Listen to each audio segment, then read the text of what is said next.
So we're doing it live. Hi YouTube. People on Twitch are probably wondering what the hell I'm doing right now. I just swapped because I don't know what I'm doing with intros. So a year ago, we did this thing where we looked at the best anime of 2019. We went on to a tier list place and we ranked it, and it was all well and good. This year, unfortunately, I have to do it from home. This is home, where I am right now. I'm not at the studio. The studio is where I normally record. I know some people think that I still record at home, that the white room with the shelf and the wall scroll, that you think that that's my house. It's not. It's a studio space that I've been renting for a couple of years. But this is my home. You want to know how I can prove it? I can grab this camera, and I can turn it around, and you can have a look at this wall.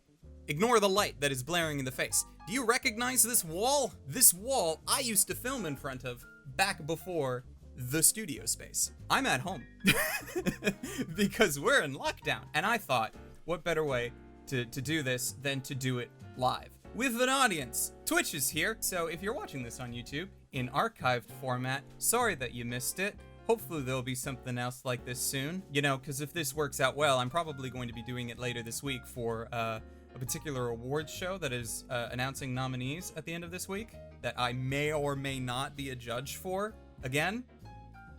That'll be fun. Anyway, so what we're going to be doing is we're going to be doing the exact same thing that we did last year. The exact same. If you watched our video from last year, which I'm sure editing me will have something pop up here that'll probably be the thumbnail because I'm basic. Anyway, we're going to do the exact same thing where we're going to be looking at a really shitty tier list. I've already looked at it because I've sorted some things out. We're going to be looking at a really shitty tier list, and that is what we're going to be using as the basis to try and determine what were the best anime of 2020. So let's swap over. I just closed it out. Shit. Oh good, it remembered everything. Whew. Transition. So we got to keep all this. I was worried we lost all this because I spent all of this time tossing shit into the didn't watch category because I didn't watch it. Anyway, so like last year, if we actually look at the start of last year, that was everything, and then I cut it down. One eternity later. Here we go, we cut it down. That was all the anime that I watched in 2019. I'm pretty sure. This year, we actually have one more show. Success! This is all of the anime that I watched in 2020. That also means that this is all the anime I didn't watch in 2020. You might see some choice things in here that you might be like, hey, why didn't you watch that? And you know, that's fine. That's fair. But we all have lives. There are limitations to what we are physically able to not only watch, but enjoy watching. And actually, this list is kind of false. This gives the assumption that I actually completed watching all of these. I didn't. Spoiler alert. But this is everything that I had something worth talking about. But this is everything that we did. Or that's everything that we watched. So we can divide these. Last year, we had a couple of categories. We had Frosty, which is, of course, what is going to be the best of year. We had that. We had A, B, C, and D, which I'm not necessarily happy with. Basically, all we're trying to do is tell you, hey, this is the best, and then everything else is just ranked in levels of from worst to best. This is slightly like A is slightly better than B, B is slightly better than C. That's how we're going to do this. We got A, B, C, D, and we got everything that we need to watch. So what we're going to do is we're going to go over one by one, and we're going to talk about it. We're going to have a look and see how everything goes as we go. And, of course, the people that are watching live, you can bash me for things that I either say are garbage or I didn't necessarily prefer. I'm pretty sure some people are already talking about shows in this big bunch of stuff that I did not watch. And that's perfectly fine. And if you're on YouTube, well, you're going to go down in the comments and you're going to, you know, bash me as per usual, because that is what the YouTube comments are for these days. So, first things first, we're going to start with Agretzko. Now, I'm just going to temporarily put it in B, just so we can drag it up here and I don't have to hold it. I don't know if I'm going to put Agretzko in B. So, I guess what I probably should have done is I should have organized this a little bit better so that we could, like, make some standards. Because professionals have standards. No, we need to figure out exactly where we're going to place things to kind of signify this is an A show This is a B show. This is a C. This is a D show. Agretzko, I think I'm going to actually leave on B. Because here's the thing. Agretzko, season 1 of Agretzko was a season that I absolutely adored. I absolutely loved season 1 of Agretzko. It was really good. Agretzko season 2, not so much. It was very forgettable. In fact, so forgettable, I barely remember what happened in it. I remember that Agretzko got a boyfriend, and that was kind of it. And my boy Haida did not have a good time. He had a very terrible, terrible, terrible time. And then there was also a Christmas special in there somewhere. And then we got season 3. Season 3, I think, was slightly better than season 2. There were a lot of nice additions to it, but I still feel like they haven't recaptured the magic that was Agretzko season 1. I almost think it was just because Agretzko season 1 was so good just because of like the novelty of it, the uniqueness of it at the time, but then to follow that up, it's like you're just doing the same thing, but of course you don't want to continue to do the same thing because then you're just being repetitive and boring. So they're not going to do that. So instead, they kept on changing things, and I think they're starting to get a little bit better with this 3rd season, but we're going to put it at a B. Akudama Drive. Akudama Drive. As usual, we're going to stop it. We're going to start with putting it at a B. Now, Akudama Drive was interesting because it had a very interesting world, some interesting characters, and there were a lot of stuff with it that it wanted to do well. I think what I'm going to do is I'm going to put it there. I'm going to have Akudama Drive as an A. The reason why I'm not putting it higher than that is because that might tie into how I watched the show. I actually watched the show fairly recently, and I was watching it in tandem with playing a particular game set in a very similar world called Cyberpunk. That's not to say that there are direct connections between the two, but there are definitely similarities between the world, and I feel like there were at times where I accidentally in my head conflated some horrible things about Cyberpunk the game with Akudama Drive the world. And that's not fair to Akudama Drive, obviously. But there was still this level of enjoyment that I don't think I had. I think I would have liked it a lot more if I watched it before Cyberpunk came out, back when I actually cared about Cyberpunk before I played it. As for so many other people, I'm sure. Then it might have gone higher. But for what it was, I still enjoyed it. It is still a show with a lot of interesting ideas that I think would have been far more interesting had I watched it not at the same time that I was playing something in the exact same world. But I would still recommend it. I absolutely would recommend anything that I end up putting in the A slot. If it goes in the A, it's an automatic recommendation. If it's going in Frosty, you should have already watched it, let's be fair. But if it's going in Frosty, you should have already watched it. A, gonna recommend it. B is one of those, if it sounds interesting, please watch it. But that's up to you. And then C and D are probably just going to be 2 levels of bad. Bad and worse. That's just how we're going to do. Aparedanman. Aparedanman is going to start it in B, as per usual, until we figure out if it's going to be going higher or if it's going to be lower. Now, Aparedanman is basically Wacky Races in America with Japanese characters. A lot of the setup for this show didn't make sense to me. Just like how they tried to wrangle, or they had to explain, yeah, we're gonna have these 2 random Japanese guys, one who's a genius and another guy who's just bare bones samurai basic man. We're gonna throw them on a boat and then we're gonna send them to America accidentally. Not really accidentally. And then they're gonna have to participate in a Iraqi race. I'm trying to think of where I want to put it, because I wasn't ultimately impressed by it, and in fact, this is actually the first example of the show I didn't finish. I never finished it. I'm also wondering, what was the other reason? Was this one of the shows? I think this was also one of the shows that, like, aired a few episodes and then got delayed and put on hiatus. And I think I went back to it after the hiatus for another episode or so, and then I was just like, no, I think I'm okay. So I think I'm actually going to put it... I put it down 1? I almost feel like that's unfair. But I didn't finish watching it, so I almost feel like that in and of itself is a good indicator of where it should go. It's not so horrible that I'm willing to put it down here, but it was just kind of, it's okay. So we're gonna move on. Arte is going here in B. Am I leaving it in B? I don't even remember what Arte was. I barely remember Arte. Watching Arte seems so long ago. How long ago did Arte come out? We gotta double check this. No, it aired in April. Okay.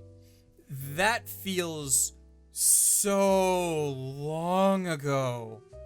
My God. Okay, I think I'm gonna leave Arte in B though. Arte for me was a very, not fully comf, but it was a very low, just calm feel. It's a show that I enjoyed quite a bit, and I watched it weekly when it came out, which again, so long ago. Wow, 2020, man. Time didn't exist in 2020. That's what we'll say about 2020 as it goes. Time did not exist there. But we're gonna leave it in B because I enjoyed it quite a bit for a lot of the more calm, slower paced type of content. But I know that that's not something that everybody goes with. I don't feel like I would recommend the show to many people, but like if you watched an episode or so and you liked it, you probably will enjoy it. How does it compare to Bookworm? Scar Red Tiger asks in the Twitch chat, because they're cool and they're actually watching this as Twitch is airing. I don't think it's as good as Bookworm, and Bookworm is down here somewhere. Bookworm is over here. We'll talk about Bookworm shortly. I don't think it's as good as Bookworm, but Bookworm has a different kind of entertainment to it. So I'm gonna put it at a B because I actually finished it and I'd enjoy it, unlike Abareranman, which is currently our baseline for a C. That is how that is going to go. Brand new animal. We're gonna start it in B. I'm debating whether or not I want to put it up at A because trigger shows always have like this level of energy to them that make them great. So I feel like it needs to go there just for the level of energy and quality and like entertainment value there. But I don't know. I'm tempted to drop it back down as well because like if you compare it to almost any other trigger show, I don't think I enjoyed it as much. Comparing it to things that aren't in 2020, is that fair? No, I don't think that's fair. Yeah, we're gonna leave it an A. We're gonna leave it an A. It does not go higher. We haven't put anything in Frosty yet. How many things did we have in Frosty last year? I'm actually curious. By the end of it, we had a decent amount in Frosty last year. So I don't know if that just means that 2019 was a stellar year, which it actually was. Let's be fair. Now we're going to get to Bofuri. Bofuri, which has a longer light novel name. Bofuri, I don't want to get hurt, so I'll max up my defense. Bofuri, I want to put an A. I want to put it in A. Even a part of me, honestly, thinks it could go here, but I know people will be pissed and be like, why the hell are you taking this low-tier isekai and putting it up in Frosty? And you know, a part of me would agree with them, but there are certain things about Bofuri that I think are just so refined and hilarious that it made it great. So if you haven't actually watched Bofuri, and this is like the first time you're ever hearing about it, it is a very... I'd say it's a run-of-the-mill isekai, but its twist makes it entertaining. So our main character, Maple, she doesn't like getting hit because this is an MMO that they're playing where you can actually like feel the damage and all that stuff. So because she doesn't like getting hit, she gets the bright idea to not only be a shielder, which is a class in this MMO, but dump all of her stats into defense. And apparently, no one had ever thought to do that before her. So it becomes an absolutely absurdly OP class, and she just waltzes through pretty much everything. Just the level of OP she gets accidentally is hilarious. And while I do not believe at all that no one had ever thought about doing her build before she did, because she stumbled into it. And I know how people are with MMOs and trying to break them and trying to game the system. So the idea that she found out how to do all of this accidentally, I absolutely 100% don't believe it. But it was still made to be a very entertaining series as it went on. It was very fun to watch, so that's why I'm going to put it here, even though I want to put it there, but no one will agree with me. And I do sort of care about what people think when it comes to this list. So I'm happy to put it in A. And I think no one should have a problem. If you have a problem with me putting that in A, like, what's wrong with you? Moving on. Ascendance of a Bookworm. Well, that's gonna at least start in A. We're not even gonna disrespect it by starting it in B. Did I give Bookworm? Where did I put Bookworm last? I put Bookworm in A last year. I didn't give it a Frosty. I almost think I need to this year, because not because it got any better. I don't necessarily think it got any better, but it was already a great show. And I think what we're going to do is we're going to start it in Frosty, because we have nothing in Frosty yet. We have 0 in Frosty.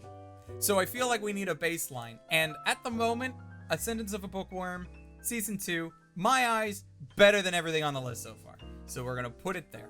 That is where I am putting it. Because I think, I almost think it did get better to a point. Either way, The Ascendance of a Bookworm was always great, and I love it, and it's going there. It is going there. D4DJ First Mix. Not sponsored. This video is not sponsored. Now, all right, I'm going to put it in B because, yeah, we're going to leave it in B. Couple of interesting points. It is a CG anime, and it is actually a fairly decent CG anime. It is not perfect, but there is definitely a lot of heart and passion put into a variety of the animations. The reason why I'm putting it in B is because idol shows, which this basically is, has a certain niche to it, and not everybody likes it. And even for me, I can't say that I like every idol show, and I don't necessarily like the formula or the format for what a lot of them have become. For me to like an idol show, you need to do something slightly out of the norm. You need to do something like Symphogear. You need to do something like Zombieland Saga. Don't like shows just because idols. That's not good enough for me. That works for some people. Some people love those types of shows. Good for them.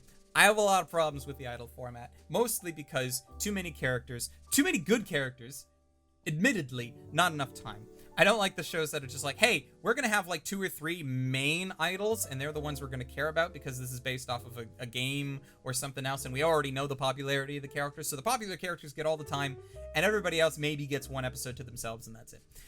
There's a lot of that I'm not a big fan of when it comes to like anime adaptations of idol shows and things. For a 3D animated show, it did really well. It is not on the level of Studio Orange 3D animated. It is not as good as Beastars. It is not as good as Land of the Lustrous. Nowhere near. But it's better than like X-Arm. Has anyone watched X-Arm yet? Don't. Just don't. Decadence. We're gonna start you in not A, God no, B.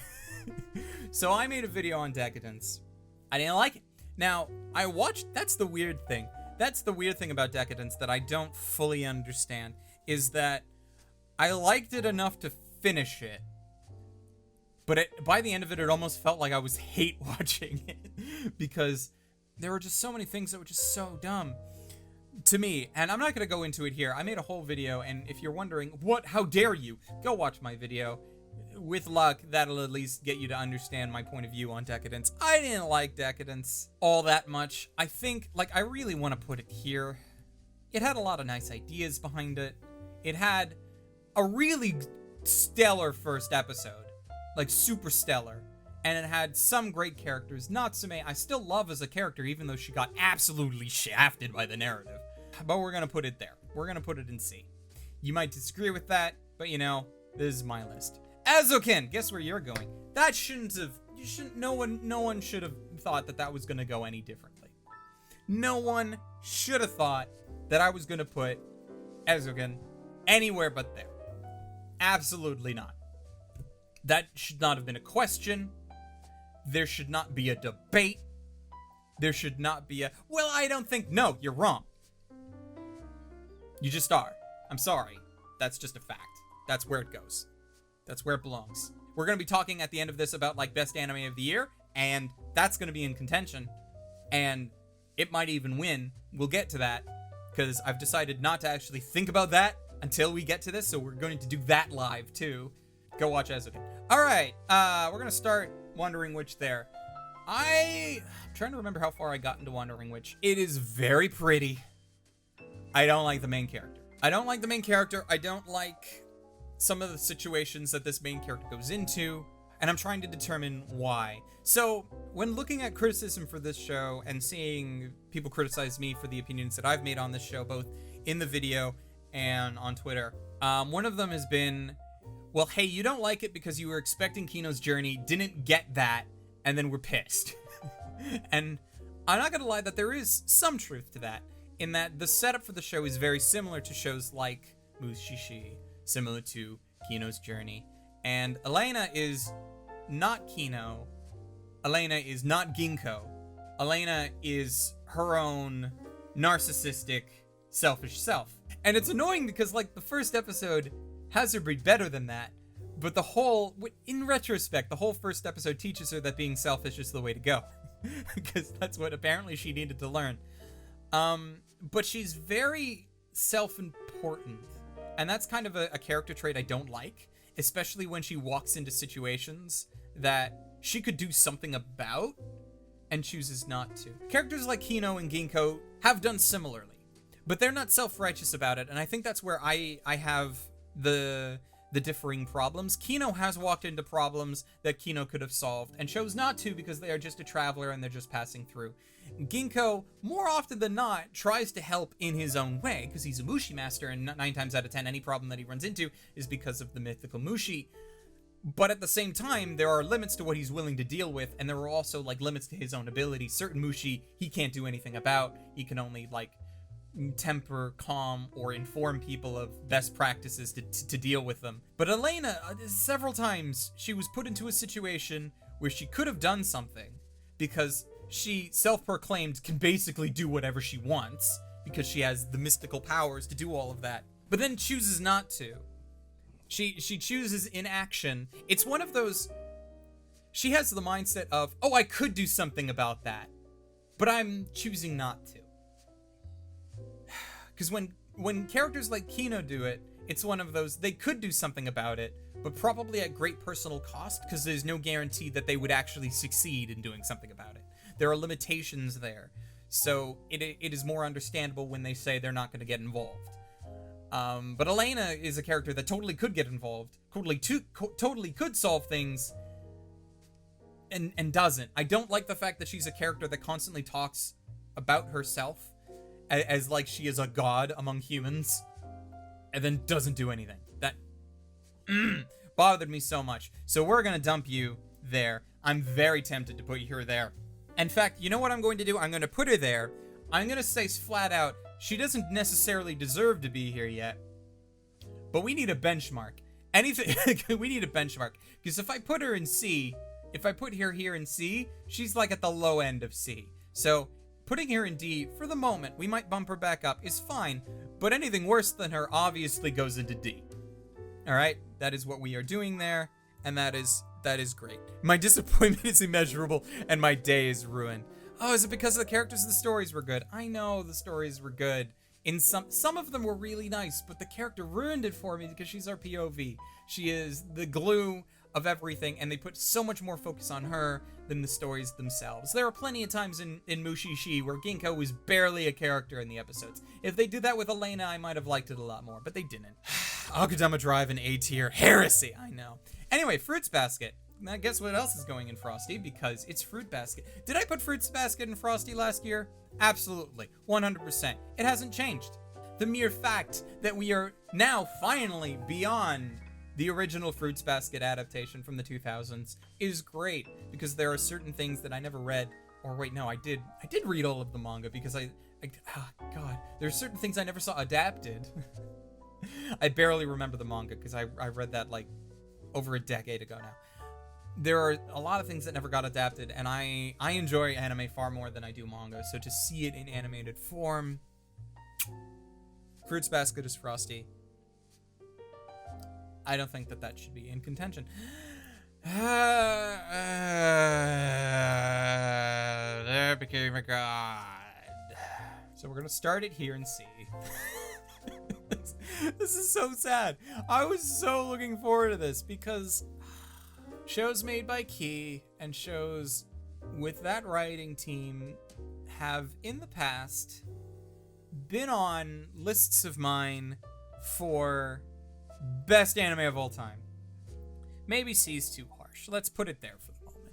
C's probably things. Yeah, Jun Murata does Jun Murata things. And I feel like I'm trying to determine what about Jun Murata has changed from like the early 2000s. from like when he and Key wrote Air and Canon and Clanad. Because Angel Beats was very different, though we could blame Angel Beats' problems on the fact that it was a very short series, and it was an anime original, and the writing team is used to writing giant-ass visual novels where they have all this time to develop characters and develop stories, and then they leave it to the anime to determine what is good and what is not, and cut things down, and sometimes cut too much. And then they do things like Charlotte that, Charlotte is Charlotte. And then you get to this, which is just, it's not bad.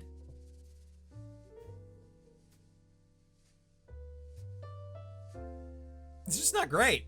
Astra, great comment. Charlotte just fell flat on its face. And when I did my anticipated video for the season in which this show came out, which I think was fall, I think it came out in the fall, I was still hopeful because, you know, the team had promise. I still wanted to believe in Jun Mueda. Now we're gonna leave it at B because I don't hate it. It's just not great. It was okay. Because, like, Aparadanman is in C because I never finished it because I wasn't interested enough. Decadence is here because I didn't like it. So, it's not that I didn't like this show. It was just, it was okay. Oh, boy. We got a high school. What is it with the Webtoons adaptations this year, of which this is the first? How many Webtoons? There were 3 Webtoons adaptations. There was Got a High School, Tower of God, which we're going to get to. Where is Tower of God? Am I blind? Did I take it out? No. Okay, it's right here. Tower of God. That's fine. And then Noblige is there, which I didn't watch it, so we can't comment about that. But I've talked to people that have watched Noblige. And what is the problem with Webtoon anime and being so goddamn awful paced? Got a High School. Beautifully animated for what it is. That's going there. I'm tempted even to put it here. It goes one of these two places. I haven't fully cemented my opinion on just how bad I like it or don't. It blitzed through so much. I watched the first episode of that. Let's go back to when I watched the first episode of that. I only made it through 3 episodes of God of High School. That's as far as I made it, and I've been told episode 4 is even worse. The first time I watched the first episode, I was pretty hype. I heard a lot of good things about it. It was a cool action series. I was like, cool, tournament arc, action series, cool abilities, hopefully fun characters, great. After the end of the first episode, I didn't know what was going on. I didn't know who the characters were. There were some funny situations, but there were no context behind it. And then it's like we just blitzed it through everything. They spent so much time in episode 1 on trying to catch a thief because they were doing that instead of going to school. Because the God of High School, you have to go to high school. We're gonna put it there. Yeah, we're gonna put it there. Because it's like I'm looking at it and comparing it to Parailanman. And Parailanman, at least I can see as a show for some people, just not me. This, I don't. Alright, Golden Kamui, we're gonna be nice and we're gonna start you off in A because you at least deserve to be there. Golden Kamui is a show. Where did I put Golden Kamui Season 2? Golden Kamui Season 2 was last year, right? Oh, both first and second season came out in 2018. Wow. I did not remember that. Either way, Golden Kamui is a great series that a lot of people are sleeping on. And for whatever reason, I can't convince people to go watch it, which sucks because it's a great show. It's this weird combination of, like, not necessarily historical action, because there are certain things that happen that are like, this isn't historically accurate. It's just very out there and weird period piece. And it has a lot of moments where it doesn't know what it wants to be genre-wise, and I get that turns some people off. Because sometimes it's an action series, sometimes it's a cooking show, it's a Food Wars-esque cooking series, and other times it is a comedy romp on par with Gintama, and it doesn't know what it wants to be. And I understand that confuses some people, but other than that, it is absurdly entertaining, and it at least goes here, if not there, but we're gonna put it there for now. When we're done, we're gonna redouble look at these two lists, at the Frosty and the A, to see if I deserve to bump everything up or bump some things down. Now, Great Pretender, we're gonna be nice and we're gonna start you off at A because Great Pretender is freaking amazing. In fact, I don't think I would be wrong in putting it there from the get-go. Am I wrong in putting Great Pretender there? Have you watched my video? I freaking loved Great Pretender, though for some reason a lot of people didn't watch my video on it. I was very depressed. It didn't do as well as I thought. I don't know if that's just because it's a Netflix anime. That is something I've noticed. Shows that aren't on Crunchyroll. For as much as people yell at Crunchyroll, if something is on Crunchyroll and it is promoted by Crunchyroll, everybody knows about it, right? Everybody knows about Tower of God, even if you didn't watch it, because Crunchyroll promoted it, right? That's this weird thing. Crunchyroll provides accessibility. That's the thing. It does. And a lot of people hate Crunchyroll for very legitimate reasons, but when shows are not on Crunchyroll, sometimes they don't get the spotlight that they need, pretty much. So when I did a video on Great Pretender, I thought it was going to do a lot better because it is an absurdly great show.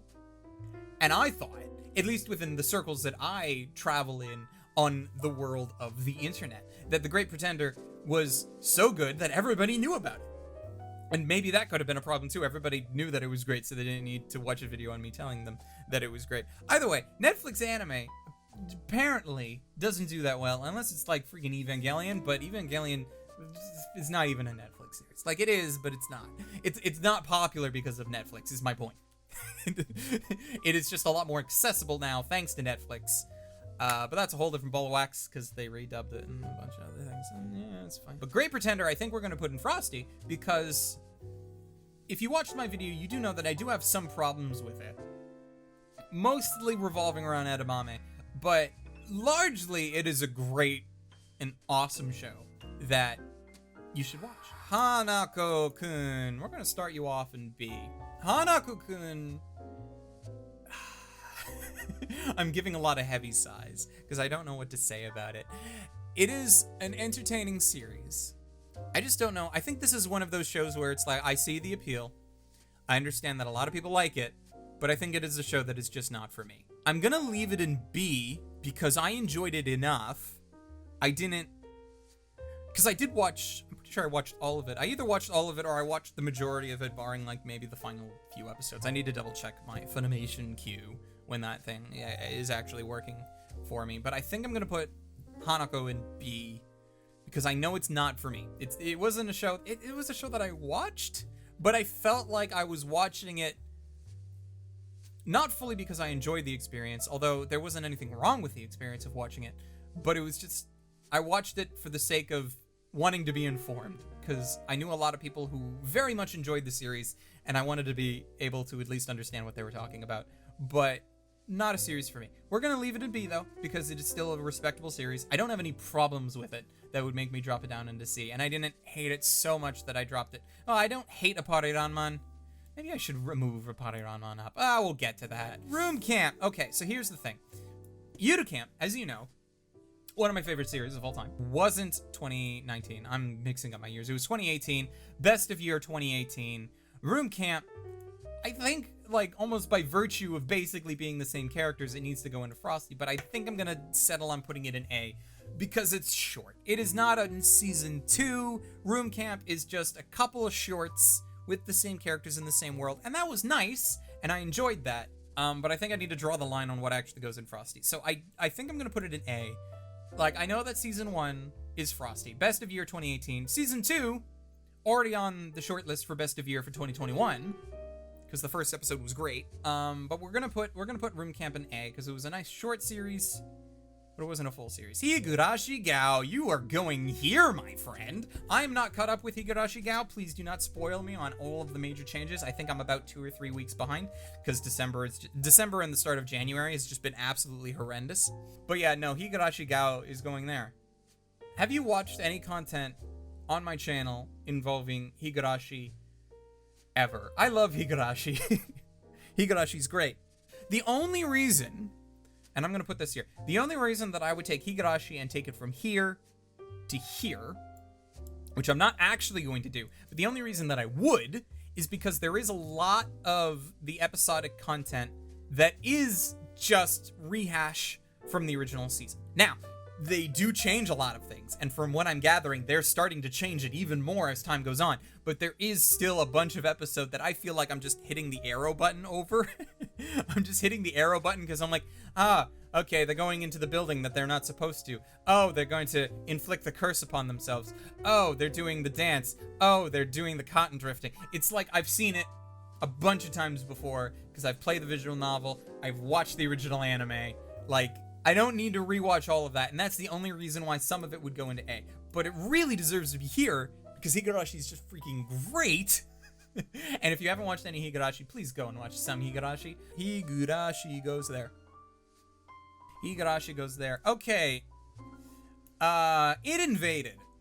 Now, when I did my video on It Invaded, the show was mostly over, and I said, please don't sleep on this. And I stand by that. I think we're going to put it in A, maybe. This is bouncing back and forth between here and here, because there were a lot of interesting questions about It Invaded. It was a very interesting world. A number of the characters were really great. I just don't feel like it stuck the landing. It's one of those, I have fond memories of the show, and I look at it and remember it fondly, which is why I want to put it in A, but I also remember that it didn't stuck the landing and just kind of ended, and I was just like, oh, I think we're going to leave it at A, but we might drop it down when we finalize this list. When we finalize it. Inspector! Oh, this is painful. So, Inspector is a series that has a lot of great things. I love the characters. Absolutely love the characters. I love the world. There were a lot of interesting things. If we were talking about how bad shows like God of High School were for pacing, Inspector is worse. Inspector brought me back OG Dragon Ball Z flashbacks. They spent like a whole episode with one character fighting a demon. I'm not trying to spoil it. While two others sat in a car and just talked for the whole episode. Its pacing was terrible. It spent so much time telling you so little, and I got frustrated because it was like a full month where I felt like nothing happened. A full month, really 4 episodes, but still, I hated it. You don't belong in B. You were at least C. See, I want to dump it in D because it pissed me off so much. But it's like, I do love the characters though. I just wish it was better. It was better paced. Why couldn't it have been better paced? Why couldn't they just cut out? You could have removed like 2 or 3 episodes there in the middle and you wouldn't have noticed and it would have been great and fine. At least you feel something. I mean, that's a good point, JR637. At least I felt something. Which is not something that I can say about, all of it or everything on this list. I felt something, so we're gonna put it there. I'm so pissed off, I almost put it in there. We'll come back to that, maybe. Hey, who wants some controversy? Interspecies reviewers, so...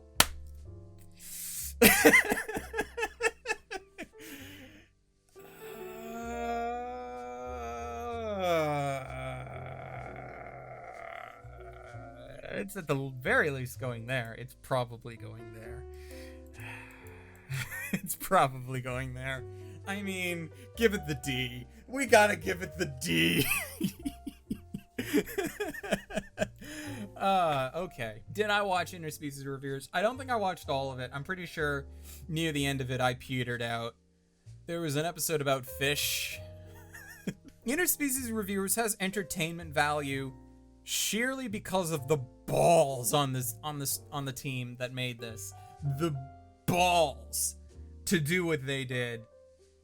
So there was a lot of controversy among interspecies reviewers because it was a show that Funimation picked up and started dubbing without realizing what they had, because the series was very ecchi. It was basically hentai with the camera pointed at the wall. That's what it was. That's basically what it was. But the controversy occurred because Funimation made a decision that when you actually look at the materials that they had, you can understand why they did it.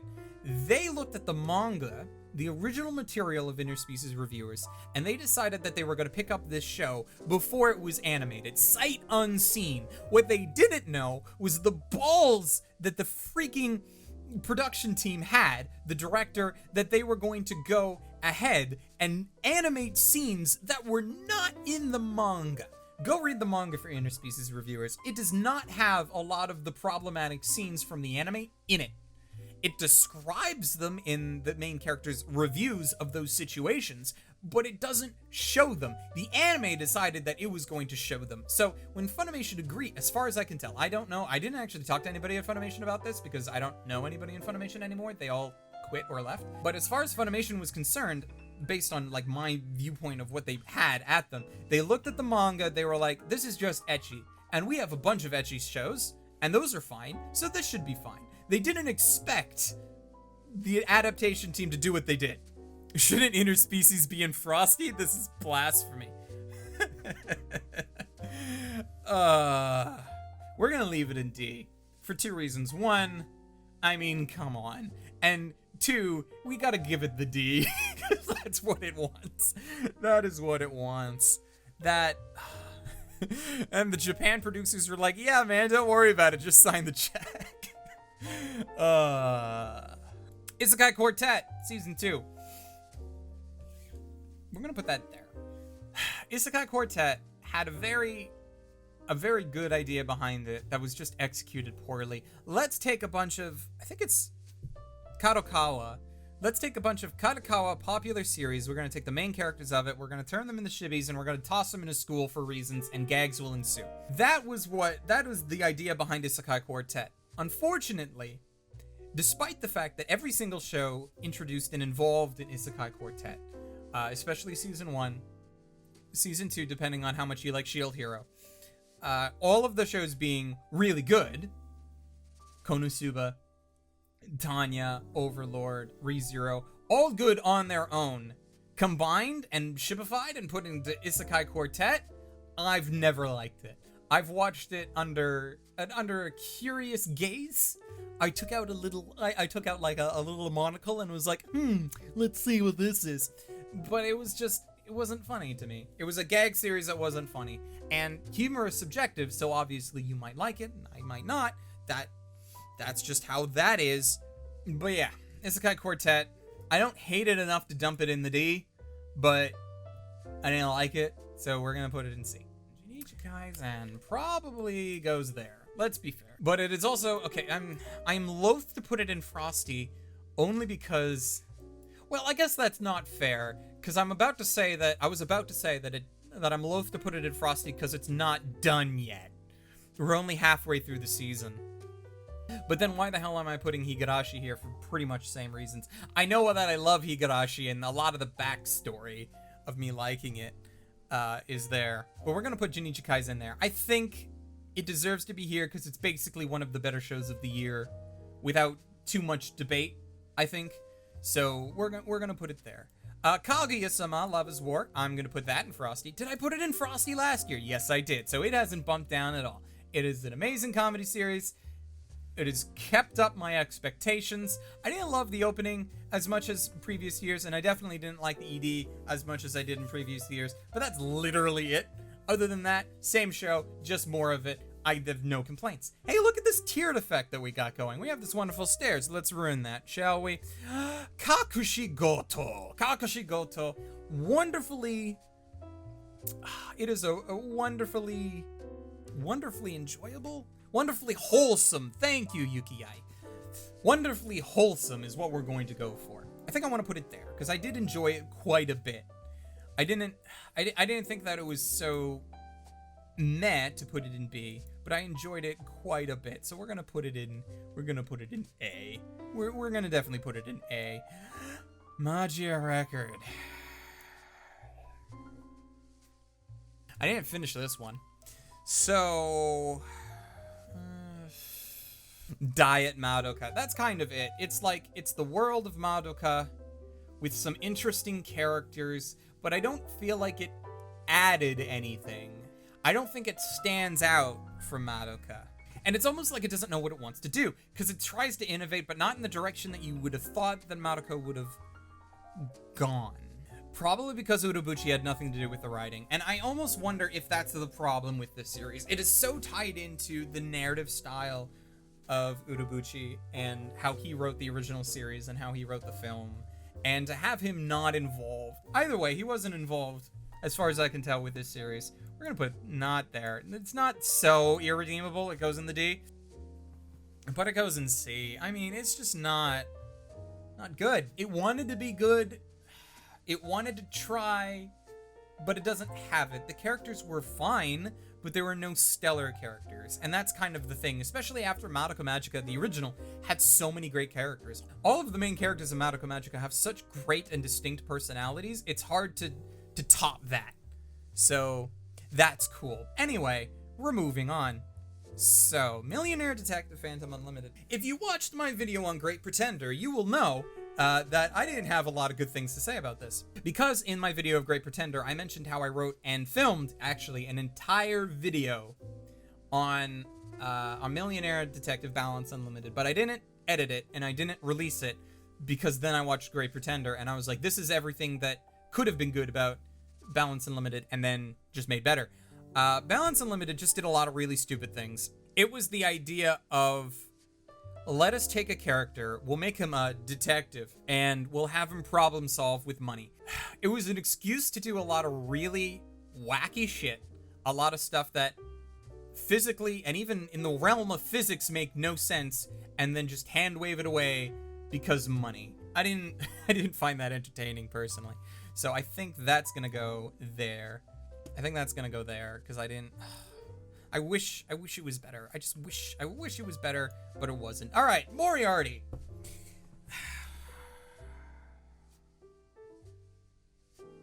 So my problem with Moriarty is more so, I feel like the character is done to death. Now, for the Japanese, he's probably not done to death as much as he is for Western audiences, because frankly, how many different versions of Moriarty are there? Okay, going into it, here's my problem. I'm not saying that Moriarty is a bad show. I just didn't like it because I am tired of the character. I am so tired of Sherlock Holmes reimaginings. I am tired of Moriarty reimaginings. I'm just tired. So it's not that it's a bad show. So we're gonna leave it in B. I know a lot of people like it. Chat's yelling at me saying that it belongs in A right now. And if you liked it enough to put it in your own A, great, good for you. I'm burnt out. I didn't finish watching it. I know it's not a bad show. I realize entirely that the reasons why I don't like it are very personal and not necessarily the fault of the show. So that's why I'm not, like, putting it lower or anything. It was okay, and I'm burnt out on Moriarty. So that's where it's going to go.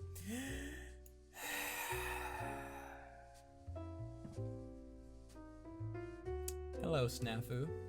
Oh, yeah. No spoilers, please. That's fine. We're not going to spoil Season 3 of Snafu. We're not going to spoil it. Where does Snafu go?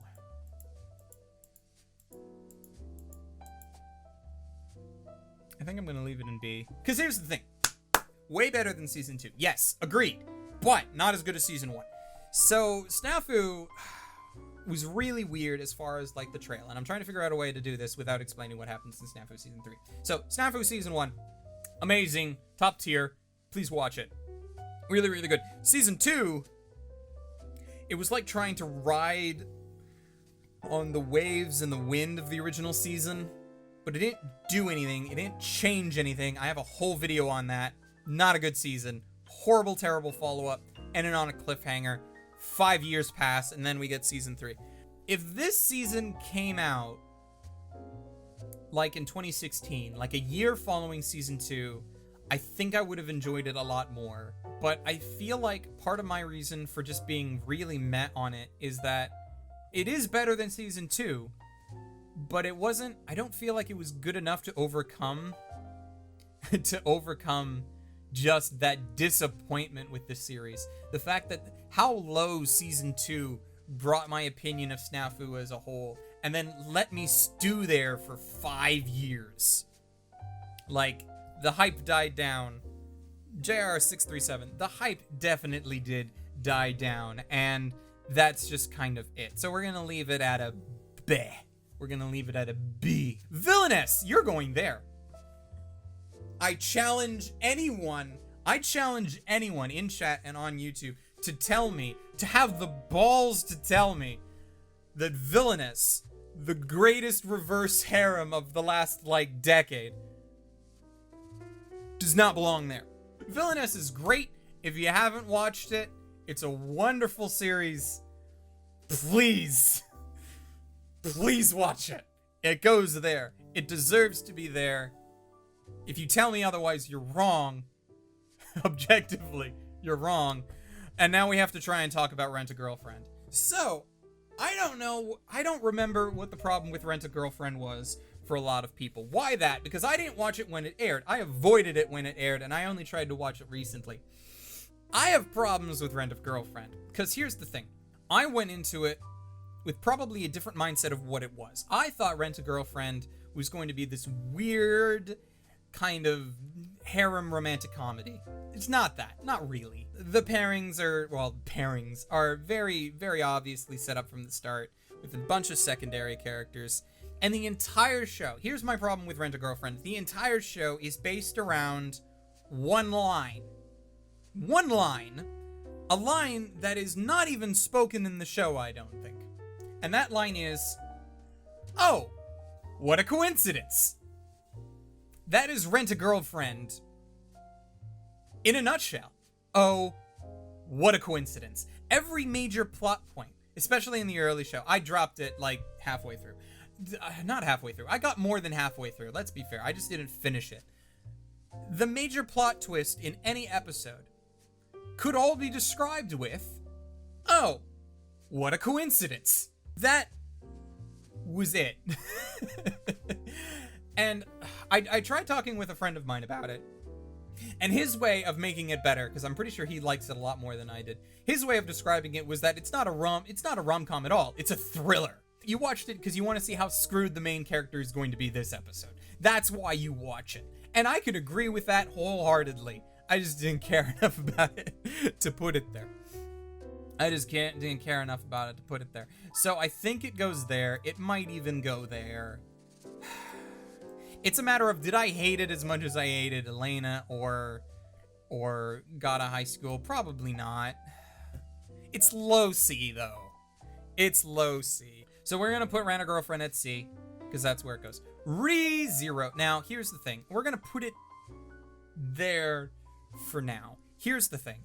I know that a lot of people are going to say it deserves to be here, and I do not disagree with you, but what I have decided when it comes to Re:Zero, because this is only part 1 of season 2, part 2 is airing, we're putting it there because Re:Zero, in my mind, needs to stick the landing. Some shows don't need to do that. Re:Zero does. Because it is a really great show. If you watch the original Re:Zero, you know how good that show is, but it needs to stick the landing. Let me try and give a non-anime example, and maybe some people will understand. Game of Thrones. Amazing series for a number of seasons, and then it didn't stick the landing. How many people talk about Game of Thrones nowadays since it ended? No one, because it ended so horribly. We don't remember it anymore. We choose not to remember it anymore. When people ask me why I ever came up with the phrase, "the ending is paramount," those are the situations of why. Re:Zero is really good. I recommend you watch it. It's probably absolutely deserving of being there, but we're gonna leave it here because it's not over and it needs to stick the landing. And I don't know if it's going to do it. We don't talk about Game of Thrones anymore, Ark. Exactly! That's why. It needs to stick the landing. So, I'm putting it in A, not because it doesn't belong here. It kind of does. But it's not done yet. So yes, I know. Kaisen, also not done. Higurashi, not done. Technically, Fruits Basket, not done. But I don't feel like these shows need to stick the landing as much as Re:Zero. I am fine with putting Higurashi and Frosty despite it not airing because of its history. I am fine with putting Kaisen here because its original material is amazing, and the adaptation has shown us that there's not much of a reason to think that it won't do well continuing. Also, we don't know when the ending of that show is even going to be. It might not even happen for all we know. But Re:Zero needs to stick the landing. So we're going to leave that there. I need a Re:Zero video part 2. Yeah, no, you're going to get one. We're going to talk about it, but we need it to end first. I'm not talking about Re:Zero until it ends. I'm not doing this, oh, we're going to predict what happens bullshit. We're going to wait till it's done. and then we're going to talk about it. It might be a while after it's done. It might be a few weeks so I can coalesce my thoughts to the point where nobody will care about my thoughts anymore. I don't care. But we're going to get to it. Now, Ghost in the Shell. Ghost in the Shell. Standalone complex. 2045? Was it 2045? Either way. New Ghost in the Shell standalone complex. CG anime. Disappointing. That's where we're going to go. Disappointing. That's where we're going to go. There was a Ghost in the Shell anime in 2020. Yeah, I made a video on it and everything. Now, if this was OG standalone complex, it goes here.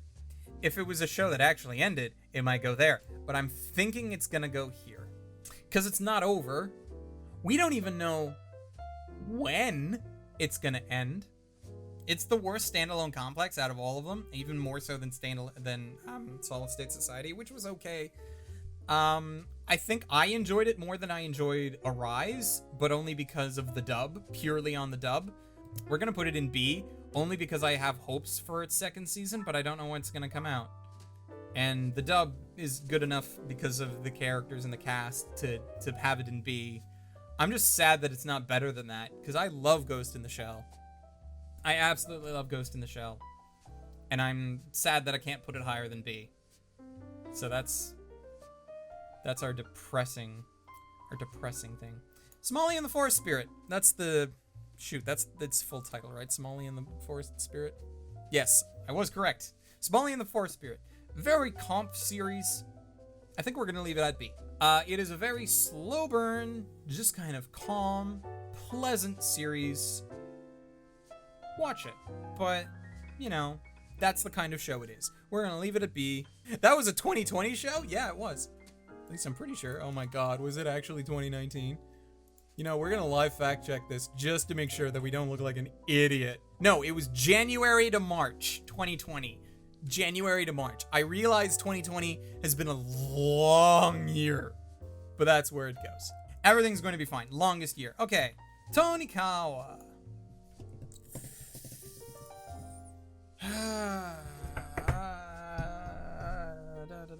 Do I put it here? I think yes. We might bump it down afterwards. This is so. It is like a ball of sugar. It is so sweet. It is almost too sweet, which is why I'm debating putting it here. But I enjoyed it a lot, so I want to put it here. We might revise this list and dump some things down because it's getting pretty good. I think I might leave it here. For now. It's a damn good show, and you should watch it. It has a kind of humor I haven't seen since high school, purely because high school was when I watched Hayate the Combat Butler, and it's written by the same mangaka. And it's just, he's got that humor that I just absolutely enjoy. Such a good series. It's a ball of sugar. It's a ball of sweetness.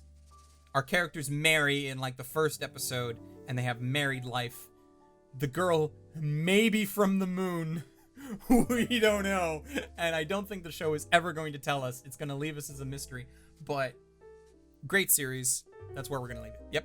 Truck-kun is in it. But he doesn't kill our main character and send him to another world. So that's pretty cool. Tower of God. We're going to start you in C and then see if we can figure out any arguments to place you higher than that. So what's a good argument to place it in B over C? I can think of one argument to place it here. Just one. Kevin Penkin. That's it. That is the only reason I would put it here. Honestly, Kevin Penkin carried that show so freaking much, it almost goes there. But we know that it doesn't actually go here. Look at this competition. It doesn't go there. It doesn't. Its soundtrack belongs here. So how do you balance that? How do you balance that? We put it in B. And it sucks, because I'm like, that soundtrack does not deserve to be in B. But the rest of the show deserves to be worse. So that's where we gotta go. That's where it's gotta be. If you want to know how much I don't like Tower of God, I have a whole video on it. Go watch that. Oh no, we have to talk about Eizouken. Do we though? Here's the question. It's gonna go at least here. But does Eizouken-chan need the D? That's the question. Because I don't even dislike it for a lot of the same reasons that other people do. I don't give a shit about her character design. A lot of people took issue with that. I don't care. Okay, we're gonna do a thing. So a lot of people have problems with Uzuki-chan because of her character design. So we can see and compare. So a lot of people have a problem with this character because of her character design. Probably because of this area. Not gonna lie. Okay, Exhibit A, Uzuki-chan. Right? Cool. Great. Exhibit B,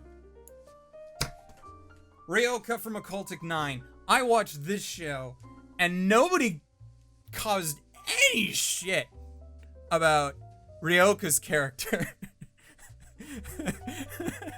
No one cared at all. Like, I can agree that there is some disproportionate things going on with Uzuki's character design. But Ryoka's chest individually is bigger than her head. I'm sorry. Exhibit B. So, when people say that they had problems with her character design, I'm like, yeah, but have you watched this? So I don't care as much. So, that's where we're at. I think Uzuki's probably gonna go in D. Let's be fair. It's not great. It has some moments. Anyway, if you cared, this is from a show called Occultic 9. I don't actually recommend the series. I watched it because it is technically part of the Science Adventure series, which includes Robotic Notes, which includes Steins Gate, which is the main reason I watched it. But, yeah, so that's cool. How close are we getting to the end here? We got 2 left. We're actually going to swap this around, because we're going to talk about Sing Yesterday first, and that, it was a disappointment. Sing Yesterday had a lot of interesting things about it from the get-go, but ultimately, I don't think it stuck the landing. I liked it because at the start, it had some interesting characters, a lot of interesting character interactions, and I liked the main female lead. Not just because she, like, control crows and shit. Not that she actually could, but she just had an affinity for them. It was just a series that, like, I had pretty good expectations for, and then it didn't stick the landing. So we're thinking it's gonna go here. It might belong here, but it's like, it's a toss-up. I think I'm going to be nice to it. I'm going to put it here, but arguments can be made that it belongs in D, so that's what we're going to do, and that's where that's going to go.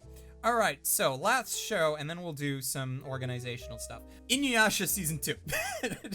Except it's not. History. So, this show wasn't as popular as I thought it was going to be. You know how we talked about earlier how we said that shows from Crunchyroll end up getting more popular because Crunchyroll promotes it. This is an example of a show that Crunchyroll promoted, and I don't think it did well, which I think was something unexpected for a lot of people, because I feel like there was this expectation that the fan base for Inuyasha, what was left of it, was gonna rise out of the woodwork and stand this series so hard, but then just didn't. Old otaku are a dying breed. Define old. I'm reading things from the Twitch chat, by the way. Old school Inuyasha fan here. I really like it. It has a lot of potential. So here's the thing. I think first, in order to clarify my thoughts on Yashashime, I need to first introduce my thoughts on Inuyasha. Inuyasha was one of those shows from the early 2000s. It feels like it's a 90s anime. It's not. It's one of those shows from the early 2000s that, like, I watched as a kid, but I put it, like, on the bottom. Not that I hated it, but, like, compared to other shows that came out on YTV, which is Canadian television for us, which is how we watched anime as kids for a long time, alongside other shows that came out at that time, so Cardcaptor Sakura, Sailor Moon, Pokemon, Digimon. Compared to those, Inuyasha was always bottom tier for me. I didn't hate it, and I watched a lot of it, but it just wasn't something that I stand. It wasn't something that I, like, absolutely adored. I was just okay with it. I watched it when it was on because, again, that was, like, a phase of my anime watching where I watched anything that was anime just because it was anime. And I enjoyed it, but I couldn't even really tell you what it was about. Like, I remember enough about it. I remember the characters. I remember generally what it was. There was a well that the main character fell into. She ended up dealing with this demon character because she was apparently a reincarnation of a priestess, all this other junk, and then they go and they do the big long, there's like 150 episodes of Inuyasha, and they go and defeat demons and save the world and all that wonderful jazz. Yasashime, I am actually enjoying quite a bit. Why? Probably because of the comment, old school. Yeah, we got Witch Hunter Robin on White TV. We totally did. I forgot about that. Old school otaku are a dying breed.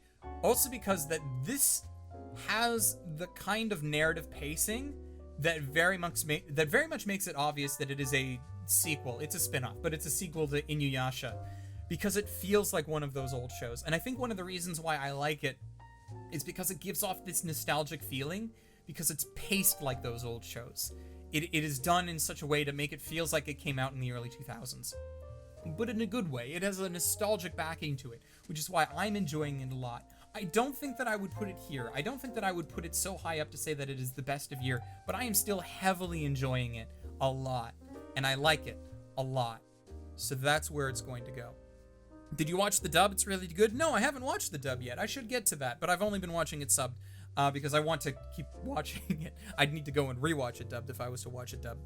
So that's how we're going to go. So that is it.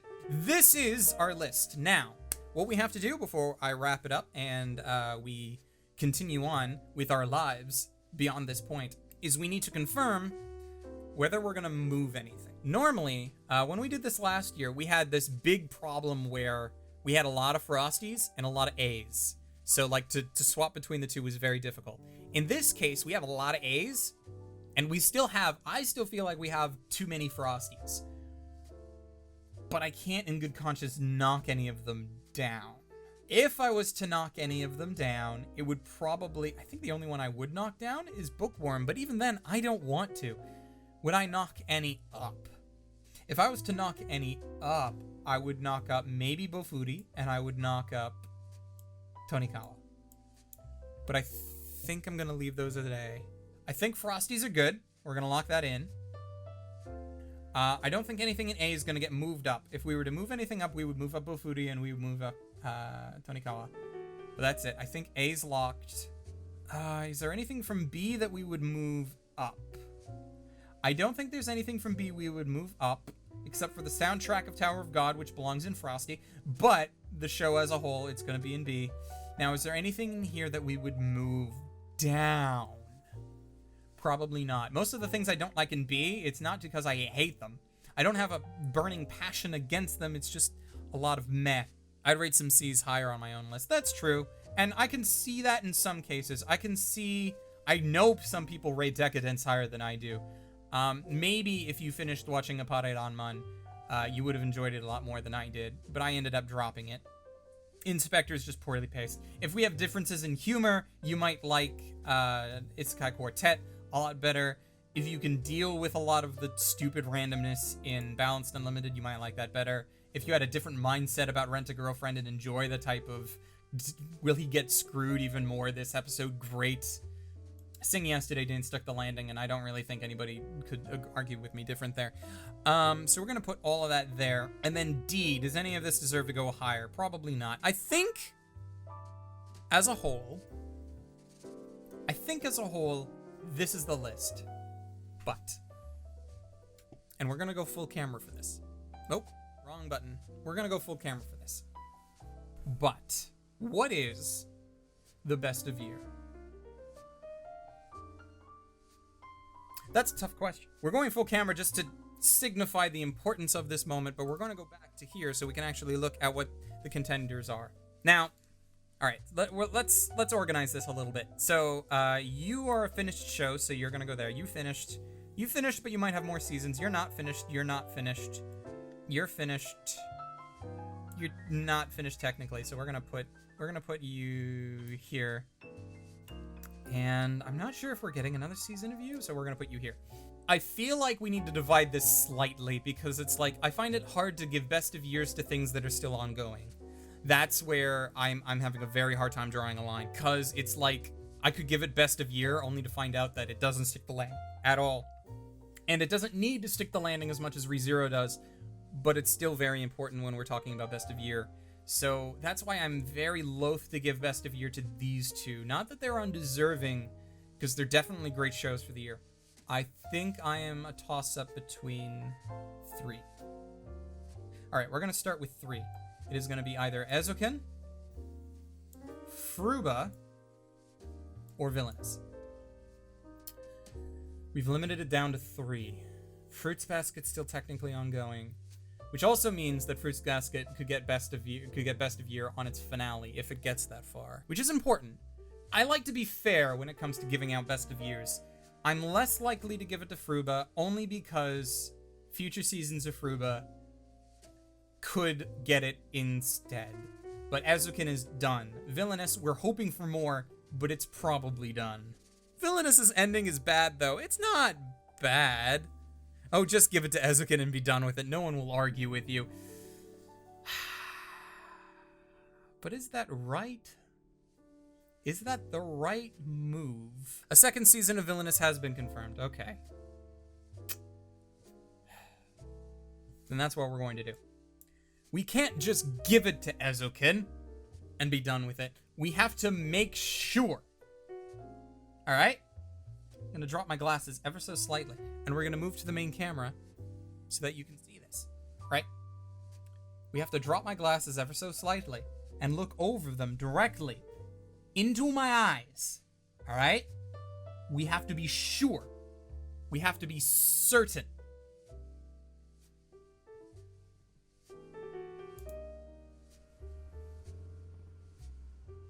Eizouken's best of year. Okay. Now, if I was to give it to anything else, Villainous, let's rank the rest of them. Villainous, Fruba, you're gonna go here.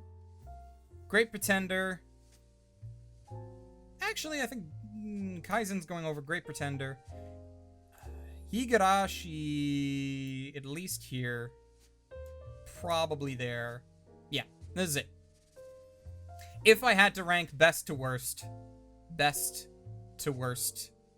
of the best of year, that would be how I do it. Okay, so that's what we're doing. That is how it is. That is what we are doing. That is the way that it is. So that is it for the list making. That is it going over the entirety of 2020. 2020 was a horrible year. I watched more anime than 2019, apparently, but like just comparing the anime that came out in 2020 to 2019, we had a lot of good anime in 2020, not as much as 2019. 2019 was a banger of a year, but we did our best, and I think there's still enough that came out in 2020 to make the year good. But looking at 2021, as it is right now, there's a lot coming out in 2021 in just this first season. I think we have at least half as much good anime from last year as we do in just this season. That's how much bigger 2021 is, and I am very much looking forward to the rest of the year as it goes. But until then, ladies, gentlemen, and others, Patreon names are going to be shown somewhere on screen since we're doing this in a very unknown fashion. We're doing this in a very different way. I'm not entirely sure where it's going to be, but if you're watching this on YouTube, you know exactly where it's going to be because you see it with your eyeballs right this moment. Thank you to our patrons who have supported my videos all throughout the year, all throughout this point, and who will continue to do so in the future. And of course, we'd like to give a very good shout out to my patrons, such as Rune Jacobson, Ryfin Bonaparte, City Yamako, Wago221, Calhoun Boy, and Hector Montemayor for being especially awesome. You guys are great. And until next time, which might be very soon, because we got an award show coming out pretty soon that I need to react to, probably in a very similar manner. Until next time, ladies, gentlemen, and others, watch more anime like I did in 2020, but watch more anime in 2021 than you did in 2020. That is your goal. That is your New Year resolution. Watch more anime and stay frosty.